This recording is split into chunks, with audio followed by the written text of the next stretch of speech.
কাকা এই বৃষ্টিতে পিছলের মধ্যে যে মাথাকে নিয়ে আসতেছেন পাট, যদি পড়ে হাত পা ভাঙে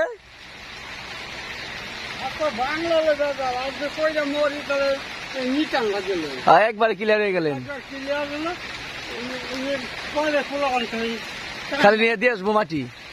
আচ্ছা আপনার এই মাথার এটা কতটুকু ওজন হবো? এই পাট কাঁচা পাট এটা শুকাইবেন না?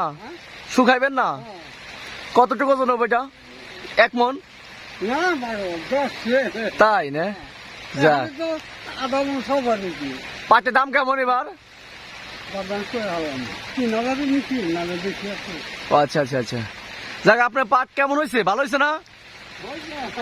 ভালো হয়েছে, যাক আলহামদুলিল্লাহ। বয়স বৃদ্ধ কাকা কিভাবে পাট মাথায় নিয়ে এই পিছলার মধ্যে বৃষ্টি ভেজা সকালে যাচ্ছে।